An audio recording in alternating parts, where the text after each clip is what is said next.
Timur dan Istana Barat. Oh, iya betul. Istana Barat itu miliknya Tribhuwana Tunggadewi. Istana Timur miliknya Dyah Wiyat. Lah, ini kakak beradik karena ratunya adalah Tribhuwana Tunggadewi yang punya anak namanya Hayam Wuruk. Adiknya Dyah Wiyat itu punya anak wanita dikawinin. Nah, Barat, kalau ini betul-betul Istana Barat ya, maka dikawinin. Apa yang terjadi? Jangan sampai kemudian daerah tadi itu terpisah hanya karena persoalan wilayah. Maka di dalam konstitusinya yang yang bernama Utara Dharma Sastra itu harus jelas itu bahwa semua yang namanya hak alamiah atau hak warga negara atau hak individu itu berdasarkan sebuah tradisi kebudayaan yang ada. Nah, kita bisa membayangkan ketika pemerintahan dipegang oleh Hayam Wuruk, ya, ini kan berarti ibunya bernama Tribhuwana. Kenapa diberikan kepada Hayam Wuruk anaknya? Karena neneknya yang bernama Gayatri ini yang biksuni sudah meninggal. Maka jadilah kemudian Hayam Wuruk ini dikawinkan sama ini. Jadilah kemudian Hayam Wuruk ini seorang raja menggantikan ibunya. Nah, dengan demikian maka perlu batasan antara kakak dengan adiknya Dyah Wiyat yang tadi yang ada di Kumitir sana yang kawin sama Briwengker, namanya Istana Briwengker itu timur. Kalau ini memang menuju ke Istana Barat, terus berarti batasannya ini akan bisa ditemukan. Nah, inilah kemudian yang kita sebut Tribhuwana Tunggadewi. Nah, Tribhuwana Tunggadewi itu adalah raja keempat, ya,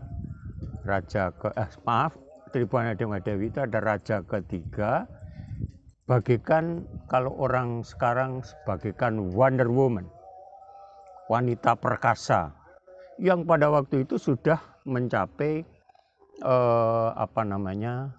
Indonesia ini dalam konsepnya Sumpah Palangkaraya. Jadi pada saat itu tinggal anaknya yang bernama Hayam Wuruk meneruskan cita-cita daripada ibunya yang bernama Tribhuwana Tunggadewi ini.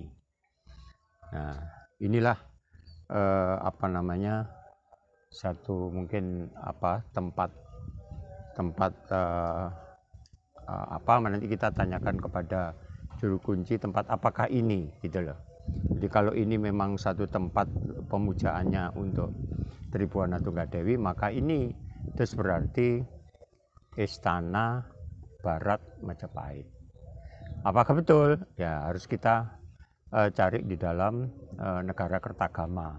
Di dalam Negara Kertagama itu, kitab Negara Kertagama itu menunjukkan bahwa memang ada pemisahan antara Istana Barat yang dinamakan Istana Majapahit dan Istana Timur yang sana tadi sebagai pintu gerbang masuk sebelum masuk Istana Barat. Makanya ke sana dulu baru ke sini.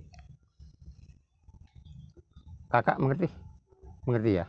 Sedikit-sedikit mengerti, harus mengerti, anak muda harus mengerti. Dan dengan demikian inilah peninggalan. Maka batunya ini kan batu andesit ini. Yaitu batu apa itu? Batu andesit, batu hitam. Ya, batu hitam atau batu kali.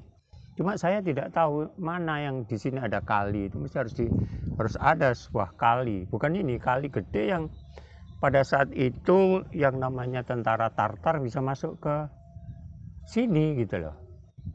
Tahu Ujung Galuh ketika kayak mainan di mana? Transmart itu ada jembatan Ujung Galuh. Iya.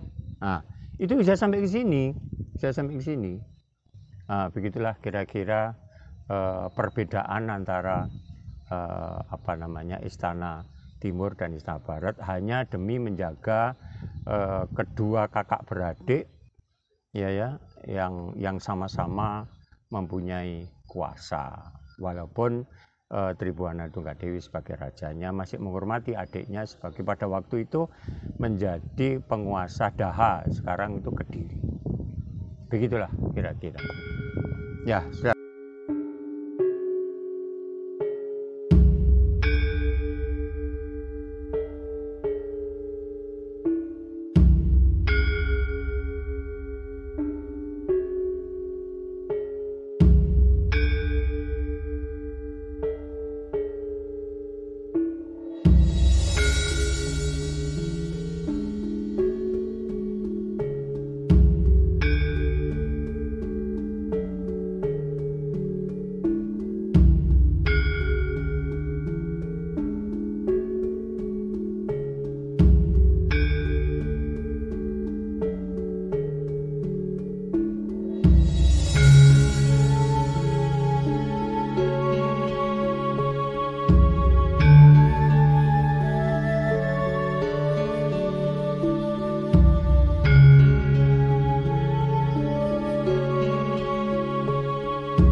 Sultan 1293 deh.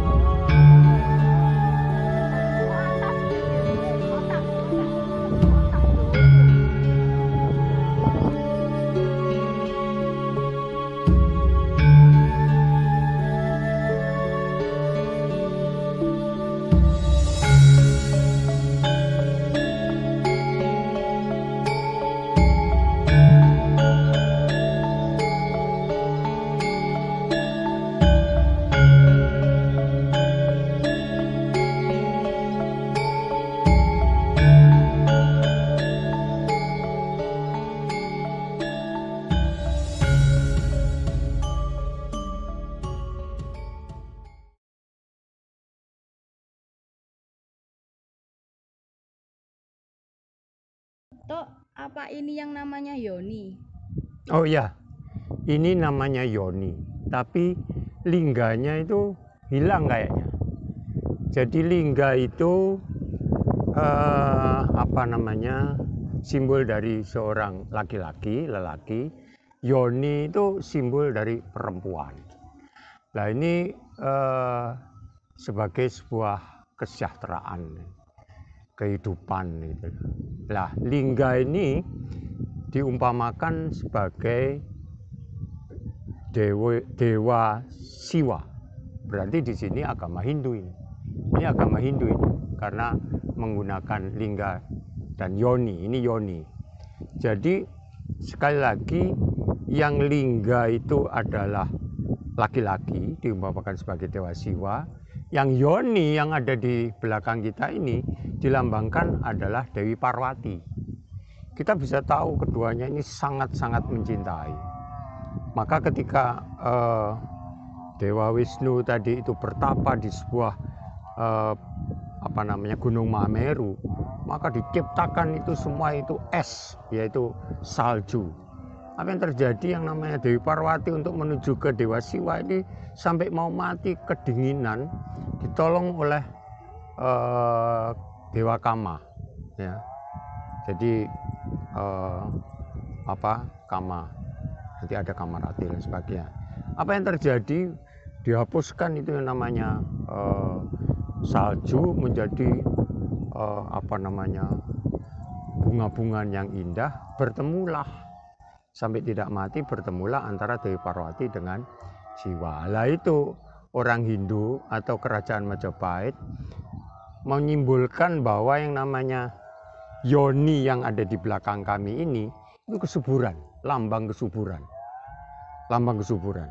Nah, kalau orang Jawa ada alu sama lumpangnya itu. Alunya itu laki-laki, nah, Yoni lumpangnya itu adalah perempuan. Nah, ini simbol kesuburan yang notabene pada waktu itu agamanya adalah agama Hindu.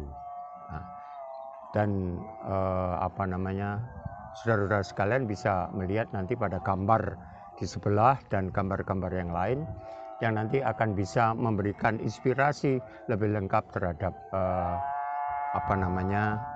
situs-situs yang ada di daerah Kabupaten Mojokerto ini. Sekian.